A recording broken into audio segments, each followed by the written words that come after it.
सबसे पहले परमाणु क्रमांक की बात करते हैं।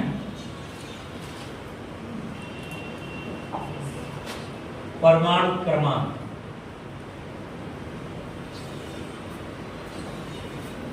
इसकी खोज जो है ये मोसले नाम था उनका, मो आधा स ले ऐसे पढ़ते हैं और नहीं तो मोजले 1913 दोनों तुम पढ़ लो, कोई दिक्कत नहीं। ऐसे कि स और जो में यहाँ फर्क नहीं बनाया गया है। जैसे ग्लूकोज पढ़ोगे और चाहे ग्लूकोज पढ़ोगे कोई मतलब नहीं है, दोनों लिखा जाता है, 100 भी लिखा जाता है, जो भी लिखा जाता है। इसलिए सब ऊपर मत जाना, पहले समझते रहना, एक बार समझा दे उसके बाद सब उतारना। परमाणु क्रमांक लिया इन्हीं के द्वारा गया है, लेकिन खोज इनके द्वारा नहीं हुआ है। खोज जो हुआ है वो रदरफोर्ड के द्वारा हुआ है, क्योंकि रदरफोर्ड ने जब नाभिक की खोज की, सोने के पतली पन्नी पर अल्फा कणों का बौछार करके, याद है ना? तो कुछ किरणें सीधे सीधे जाती रही, कुछ किरणें अपने मार्ग से विचलित होती रही, और कुछ एकाध कण जो है ऐसा था जो बीचों बीच में गया और तुरंत वापस आ गया। ठीक, तो जो वापस आ गया यह साबित कर दिया कि परमाणु के मध्य में कोई सघन क्षेत्र है, और वह सघन क्षेत्र क्या है? नाभिक है। अर्थात नाभिक की खोज किसने कर डाली? रदरफोर्ड ने। और रदरफोर्ड ने ही यह बताया कि बीच में उसके कोई धनाभिषिक्त कण होता है, और इसके पहले उसकी चर्चा हो गई थी कि वो प्रोटॉन है। नाभिक के अंदर क्या पाया जाता है? प्रोटॉन पाया जाता है, अर्थात प्रोटॉन नाभिक में उपस्थित मूल कण है। क्लियर? जब इतना बात हो गया तब रदरफोर्ड ने साबित किया, या उन्होंने अपने एक्सपेरिमेंट द्वारा यह बात बताने की कोशिश की कि जो परमाणु के नाभिक में उपस्थित धनावेश होते हैं उन्हीं की संख्या को परमाणु क्रमांक कहते हैं। परिभाषा क्लियर हो गया? ये परिभाषा है, इसको हमने कहा था एटॉमिक नंबर अगर कहेंगे, एटॉमिक नंबर। बहुत दिनों से इस पर तुम लोग डिस्कस कर रहे होगे, लेकिन यह परिभाषा तुम्हारे ध्यान में बैठ नहीं रहा होगा। कहा गया है कि नाभिक के धनावेशों की संख्या या नाभिक में उपस्थित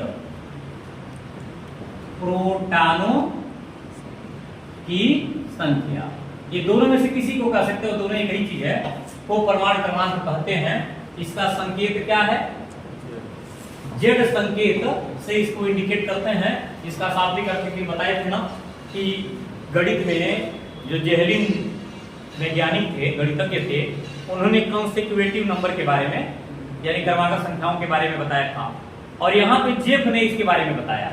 तो जेड उसी दो वैज्ञानिकों में से किसी के सम्मान में रखा गया। हालांकि केमिस्ट्री के क्षेत्र में काम करने वाले जेफ साहब होंगे, उन्हीं के नाम से जेड प्रतीक लिया गया।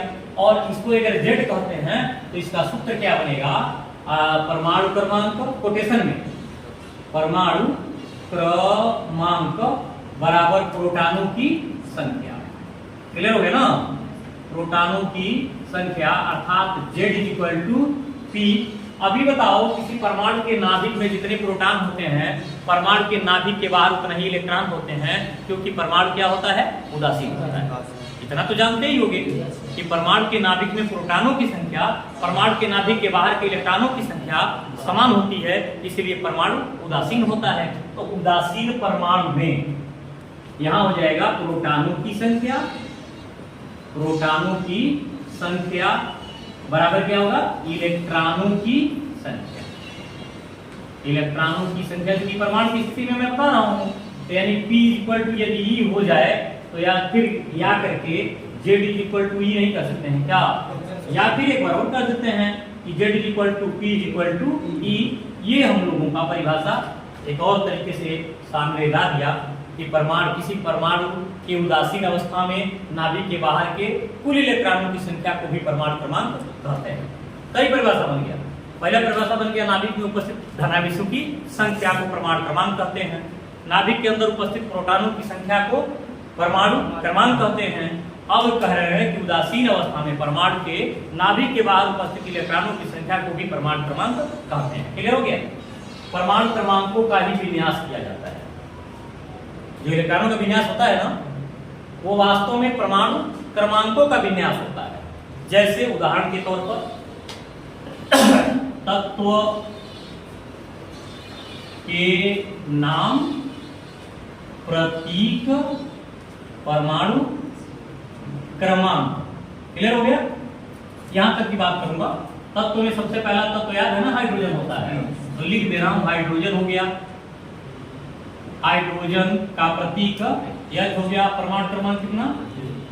अब इसके आगे मैं कॉलम जब जोड़ूंगा तो तुम लोगों से पूछूंगा, इसलिए देखो 3 कॉलम मैंने अपने तरफ से बनाया, अगला कॉलम तुम्हारे तरफ से तुम्हारे जवाब पे ही बनेगा। दूसरा मैंने लिया हीलियम, हीलियम का He परमाणु क्रमांक। अगला लिया लिथियम, इसका प्रतीक हो गया Li परमाणु क्रमांक। उसके बाद है बेरिलियम, बेरिलियम का परमाणु क्रमांक। क्लियर हो रहा है ना? बोरान हो गया, परमाणु का प्रतीक होता है और परमाणु क्रमांक। उसके बाद है कार्बन, कार्बन का प्रतीक और परमाणु क्रमांक। नाइट्रोजन, नाइट्रोजन का N परमाणु क्रमांक। ऑक्सीजन, ऑक्सीजन का प्रतीक पता ही होगा, वो 8 परमाणु क्रमांक। फ्लोरीन हो गया, फ्लोरीन, फ्लोरीन का प्रतीक है F और 9 इसका परमाणु क्रमांक हो गया। उसके बाद है नियान, नियान N ही होता है परमाणु क्रमांक।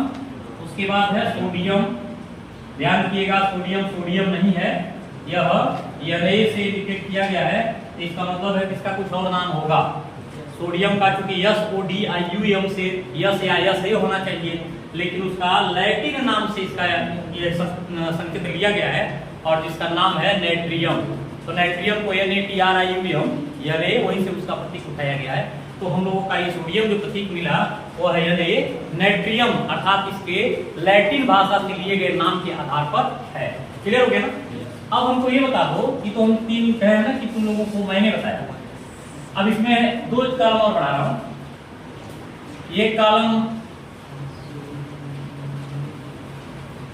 प्रोटॉनों की संख्या का, क्लियर है ना, और एक कॉलम इलेक्ट्रॉनों की संख्या। ये तो तुम्हें भरपूर मालूम है, एक मालूम होगा, दूसरा मालूम।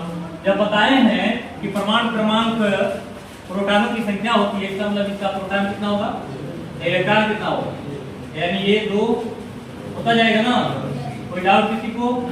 यही इसका सही क्ल्यू है और सही व्याख्या है कि जितने इसके प्रोटॉन होते हैं उतने ही उसके इलेक्ट्रॉन होते हैं, और इसी वजह से परमाणु क्या होता है, उदासीन होता है। हो गया ना? और जब उदासीन हो जाएगा तो हम विन्यास करेंगे, ऊंचाई सीधे लास्ट में देखो किसको लिखे हैं। उसके बाद हम विन्यास करेंगे, किसका विन्यास करेंगे, इलेक्ट्रॉन का। अब तक तुम किसका विन्यास, आज तक कभी प्रोटॉनों का विन्यास पढ़े हो? नहीं, कभी नहीं पढ़े होगे। कभी नहीं चर्चा हुआ कि हम प्रोटॉनों का विन्यास किसी नियम से करते हैं, पुरानी विधि से करते हैं या नई विधि से करते हैं, ऐसा कोई चर्चा नहीं था। यहाँ बात हो रही है कि हम विन्यास किसका कर रहे हैं। लेते गए, पहले नाम खोजे, नाम के बाद उनके प्रतीक को प्राप्त किए, उसके बाद उनके अंदर का व्याख्या की, तो देखिए प्रोटॉन कितना मिल गया, प्रोटॉनों की संख्या मिल गया, परमाणु क्रमांक डिसाइड हो गया, इलेक्ट्रॉनों की संख्या डिसाइड हो गई। अब इनको बांटेंगे किसी आधुनिक विधि से या बांटेंगे किसी पुरानी विधि से। जब पुराना विधि होगा तो हमारा जो ज्ञान का स्तर है, मान लो हम कक्षा 10 में कुछ जरूर पढ़े, इस हिसाब से मान गए कि नील बोर का कोई मॉडल है जिसमें कोष होता है और उन कोषों को के कोष, यल कोष, यम कोष और यन कोष कहते हैं, उसे ऊर्जा स्तर भी कहते हैं, सो नहीं।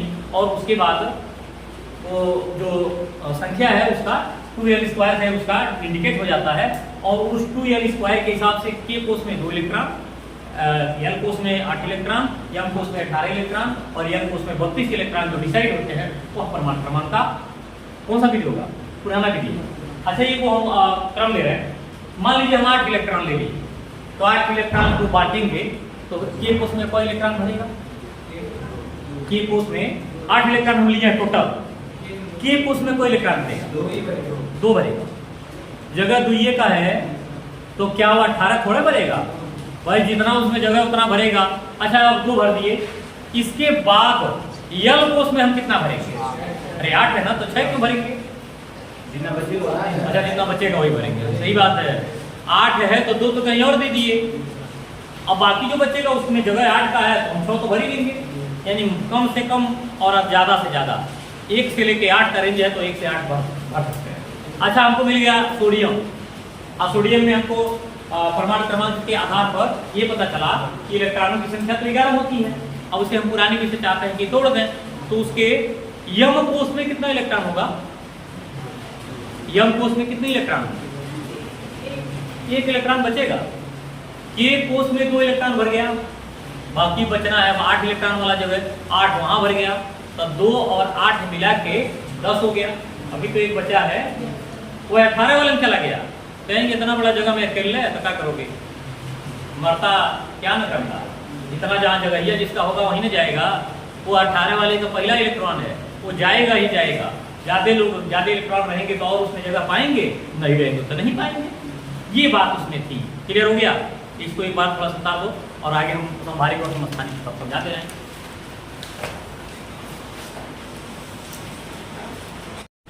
तो समस्थानिक इत्मीनान प्लस देख लेना, उसके बाद तो बताना। समस्थानिक शब्द इसका है आइसोटोप्स। इसका यह अर्थ हो गया कि समान स्थान वाला। और समान स्थान कब हो जाएगा? स्थान का डिफरेंस किसके आधार पर होता है? परमाणु क्रमांक के आधार पर। तो यहां लिखा जाएगा कि समान परमाणु क्रमांक और भिन्न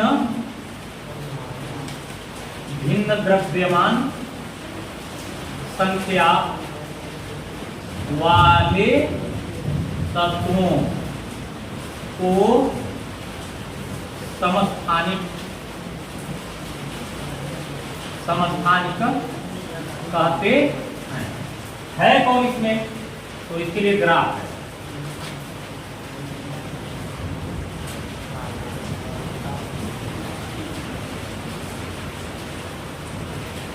तो ग्राफ में यहां हो गया तत्व का नाम, यहां हो गया उसका समस्थानिक, और जब समस्थानिक हुआ तो परमाणु क्रमांक होगा ना। परमाणु क्रमांक होगा तो प्रोटॉनों की संख्या भी होगी कि नहीं होगी? इलेक्ट्रॉनों की संख्या भी होगी, इलेक्ट्रॉनों की संख्या। और मन करे तो न्यूट्रॉनों की संख्या भी कह सकते हो, नहीं कहोगे तभी कोई बात नहीं है, लेकिन एक कारण और जोड़ देते हैं। यहाँ हो जाएगा न्यूट्रॉनों की संख्या, न्यूट्रॉनों की संख्या। चलिए, तत्व में पहला तत्व, दो ही तत्व पर हम बात करना चाहेंगे, ज्यादा नहीं डिटेल करेंगे। तत्व में पहला तत्व है हाइड्रोजन। हाइड्रोजन, ये हाइड्रोजन अकेला कभी नहीं है, ध्यान रखना।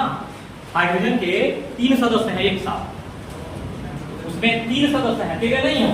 एक होता है प्रोटियम, दूसरा होता है ड्यूटेरियम जी, और तीसरा होता है ट्राइटियम। ये तीनों के परमाणु क्रमांक देखें तो एक एक एक, प्रोटॉनों की संख्या एक एक एक, इलेक्ट्रॉनों की संख्या कितनी हो जाएगी? एक एक और एक। न्यूट्रॉनों की संख्या होगी 1 2 3, 0 1 2। जैसे ही न्यूट्रॉनों की संख्या डिफर किया, एक कॉलम और आपका बढ़ जाएगा, वो है द्रव्यमान संख्या।